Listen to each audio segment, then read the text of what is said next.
Welcome everyone to another Marvel Crisis Protocol unboxing. So today, as you can see, it's Colossus and Magik. Now, I didn't know much about Magik until I found out what her last name was, and I was like, that's obviously Peter's sister. So Colossus, otherwise known as Peter Rasputin, saved his younger sister when he was 13 from a runaway tractor. So he dived in front of the tractor, and then he quickly realised he was super strong and he was covered in sheets of metal. So it was a bit of a surprise to himself as well as his sister. So I didn't realise his sister later on becomes a mutant. So after she's saved, she was adopted by an evil sorcerer. So she later on overthrew her captor, the evil sorcerer, and she learnt how to do that because she can teleport herself and others through space and time using stepping discs. So it's pieces of limbo. So she later on became the supreme sorceress of limbo. Didn't know that before. I just thought she was just a regular human. Her and Colossus have always been pretty close anyway. He does love his sister. Their family is quite interesting because they're not the only two Rasputin kids. The oldest boy, even older than Peter, is actually a cosmonaut, and he was quite famous as well. So yeah, Colossus is a bit of a gentle giant, even though he can hit like a truck. He really is a gentleman. He minds his P's and Q's. He doesn't actually like using violence, even though he is incredibly strong. And when he does use violence, he does apologise. So as you can imagine, after panicking of what happened to him, how he turned into living metal basically, he went to see Professor X and joined the X-Men. And I'm learning stuff all the time. Magik also became an X-Men. She was never going to be a bad guy, not when Colossus was her older brother, right? So what have we got in this set? I managed to actually get in the packaging without making a fool of myself for once. So, the instructions. Oh, that's quite nice. Nice bit of artwork there. No instructions. How unusual. Okay, so the first time I've had one of these. Stop before assembling, use the QR code or visit Atomic Mass Games and download the assembly instructions. Wonder why they do that.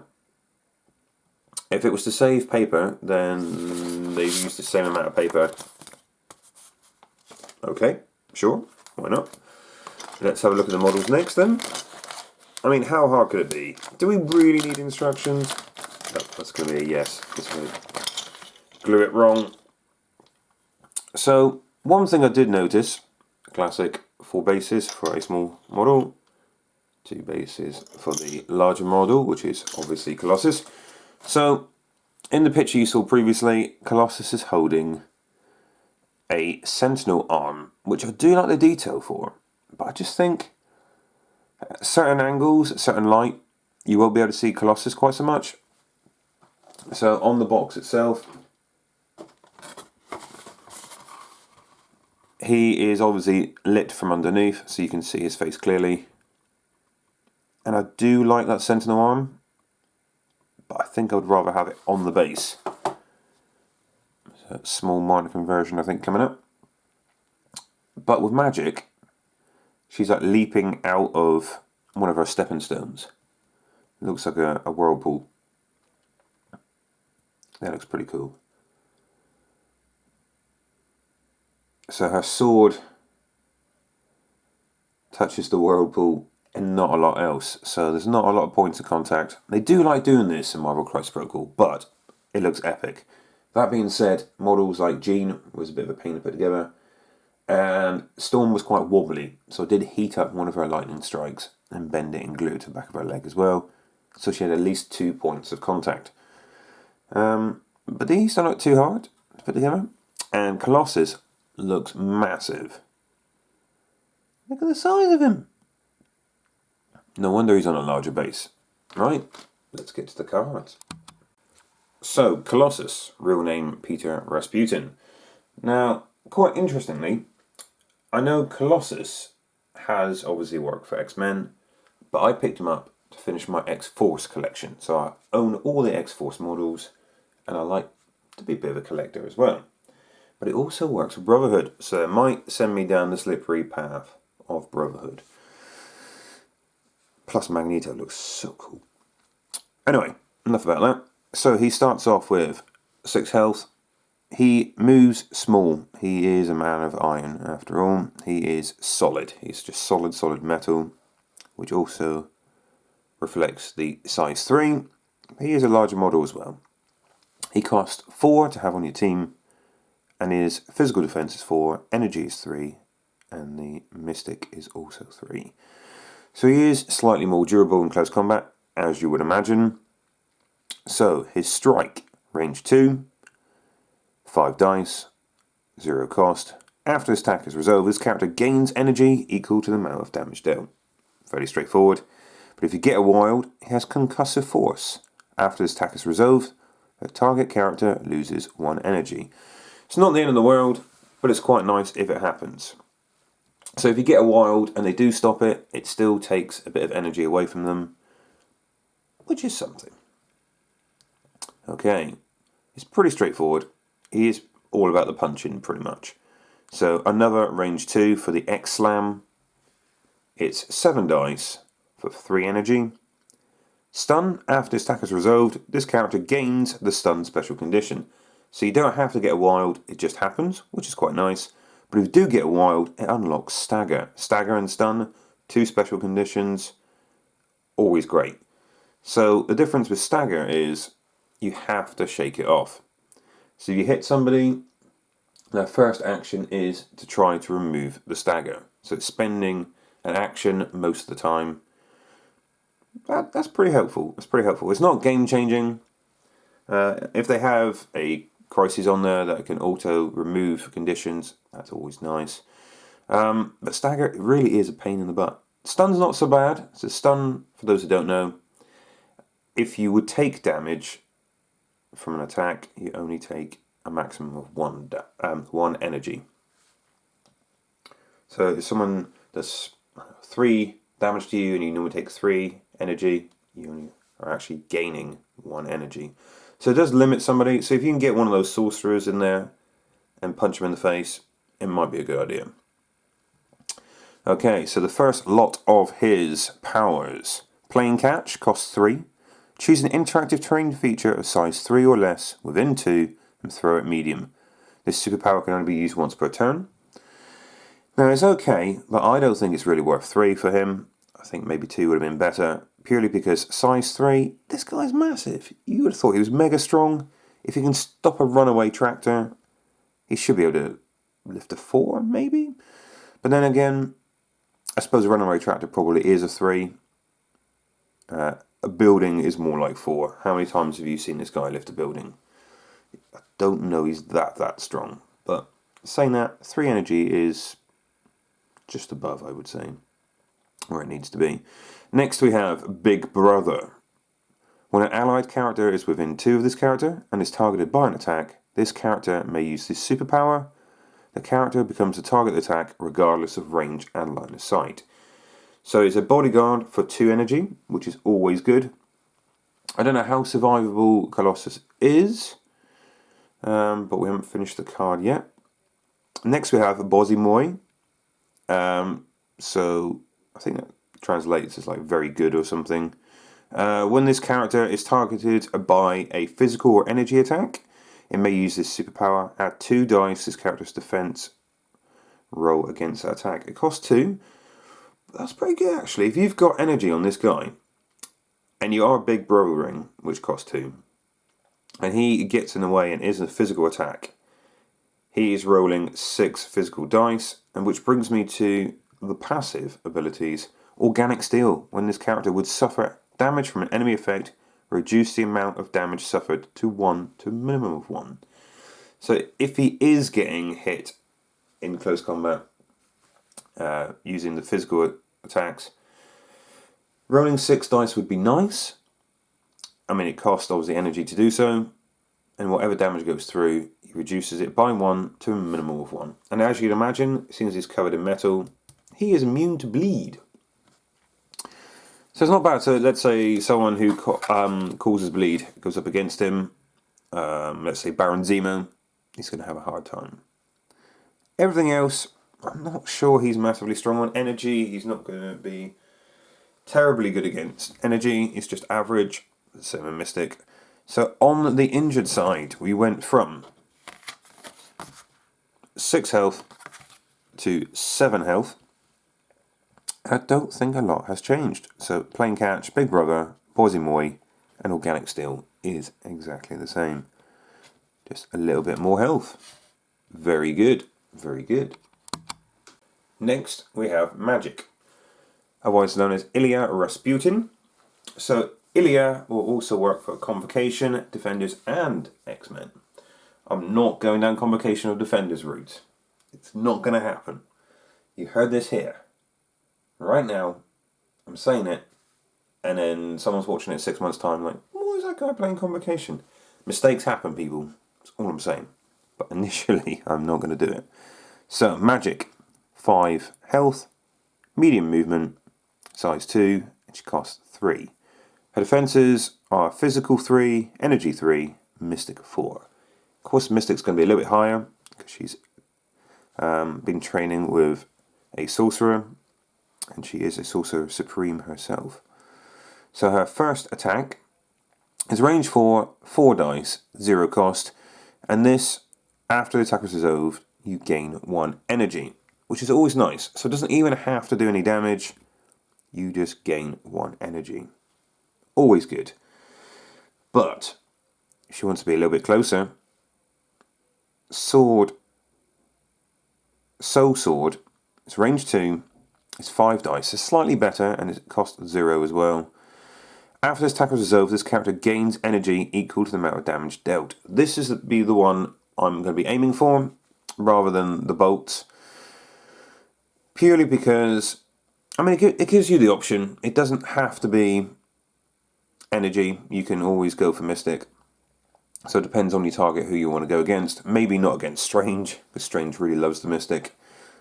But it has Pierce on a Wild. Pierce is always good. So this is the builder. You're hoping with the 5 dice it's not going to be so bad. You're going to get a couple of points of energy there, especially with Pierce involved. But it's interesting to see that her sword really is a magic sword. Yeah, I went there. Not a physical sword. So we have Darkchild. This is her big attack. It's range 3, it's 6 dice, and it's 4 energy. So initially off the bat, you think, yeah, it's quite expensive for 6 dice, 4 energy. What can it do? When calculating successes for this attack, this character adds the number of skull results in both the attack and defense rolls in its total. So if your opponent only rolls skulls, let's say they've got 3 defense, all 3 are skulls, yes it happens, I do it quite a lot, you add those skulls to the total successes for her attack, which is always great. After this attack is resolved, this character gains the Bleed and Incinerate special condition. So you hit an enemy character and they suffer both conditions without even needing a wild. So let's say you do no damage, for some reason your opponent doesn't roll skulls, unheard of in my opinion, and you don't roll any skulls and your attack totally whiffs, you still put 2 conditions on someone, which is amazing. Incinerate lowers the defense by 1, to obviously a minimum of 1, you can never get less than 1 defense dice. And Bleed, at the end of your activation, you auto suffer 1 point of damage. So putting 2 conditions on someone will really mess up their day, especially if you are using Colossus as well. Colossus putting Stagger and Stun out there. Those 2 together, that's 4 conditions. Someone's going to have a bad day. Okay, so next we have what makes her tick, her power. Limbo Step. This character may spend 1 to 3 energy to use this superpower. Place this character within range X of its current position, where X is the amount of energy spent. This superpower can only be used once per turn. So she had 3 energy on there, for example. She could move range 3, 3 energy. That's pretty nice. So she could move up the board, medium, medium, and then do that. That is very, very strong. And I'll be using her in X-Men. So that leapfrog ability you get with Storm, that's pretty nice. So she could potentially move up the board slightly, leaping over a model that doesn't hold an objective. It's got to be within range 1 when it finishes its placement, but you can move slightly further up the board. Then move, limbo step. You're on a really far away objective, and it's just going to mess up people's plans. I'm not saying she's going to be around for days, so if you do beat her up, she's not terribly strong, but she's only 3 points, so she's got some move on her. So Sorceress Supreme of Limbo is her passive. When this character is defending against Mystic, for each wild in the defense row, it may change one of the characters' crits, wilds, or hits to a blank. This character gains 1 energy. For each die, change that way. So, if she is going against someone magic, let's say Doctor Strange,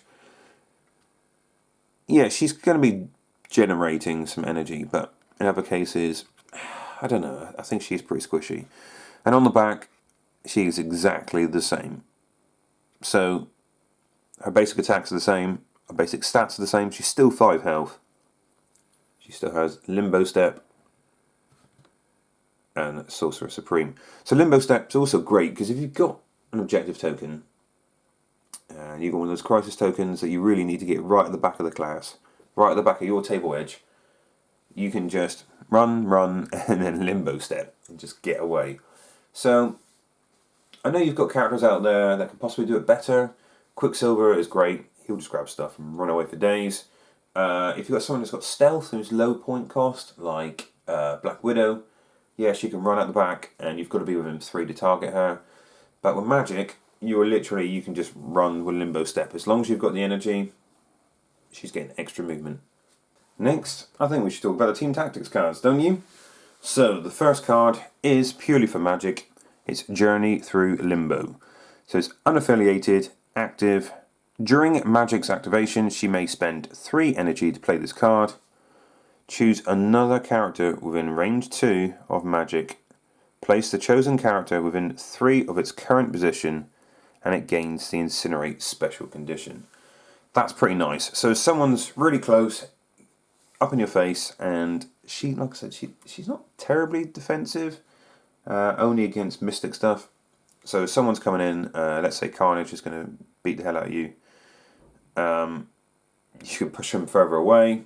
It's pretty nice, and they're incinerated. So it does cost 3, but it's quite nice. Also, someone's on the objective, a bit of an end of turn thing. You can just move someone off the objective, and they're incinerated, which is pretty nice for the next round. Okay, that's not a bad card. That's pretty good. And as you would imagine, if you are an X-Men fan, there is a fastball special card.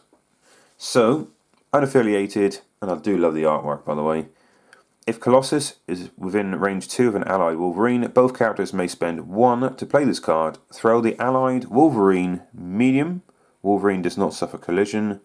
During this throw, enemy characters that he collides with roll 2 fewer dodge dices and suffers the bleed special condition. That is pretty cool. That is pretty cool. So currently in my turn man roster, I do have Colossus in there. I do have Omega Red in there, because Omega Red has the -1 damage thing, which is pretty nice. He's got the ability to move people, drag them, things like that. And the auto 2 damage if they're suffering from poison is brilliant. I am contemplating whether to put Colossus in there, because it makes more sense thematically. I know that doesn't win you tournaments or games, but in my head it's always better.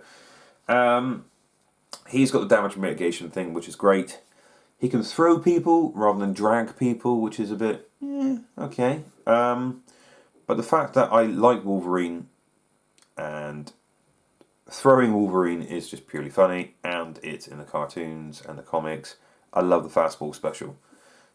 I don't know why other characters don't throw Wolverine. Then again, would Wolverine let them? He is a little bit of an angry midget. So yeah, that's good. Rose, 2 fewer dodge dice. They suffer the bleed condition, and Wolverine is moving. What's there not to like? I like that. I like that a lot. And the last card is Indomitable. So unaffiliated is a reactive card. Nearly got it wrong. When an allied character would be thrown, pushed by an enemy attack, it may spend 2 energy to play this card. The allied character is not thrown or pushed. Pretty straightforward. Can be quite useful in certain situations. Colossus looks a bit menacing in that picture. So, what do we think of this pack? Colossus is pretty good. Obviously, he doesn't have a lot of range. He's not going to be massively fast, but he has got a little bit of throwing tech, which is nice. The fact that he can put 2 conditions on, if you get that wild, is pretty nice. And if you've got Wolverine, it is just funny for the fastball special. I'm going to be trying Magik for the next few games, just to see what she's like. I like the fact that she can be pretty fast, moving around, running away, or Journey Through Limbo is a great card, just for enemies coming towards you, or you want to get them off that objective, move them away, and they're incinerated. What's there not to like? That's a really, really good card. I like that. The models are wicked as well, so I'll pan back a minute. I have to make the noise, you know I do.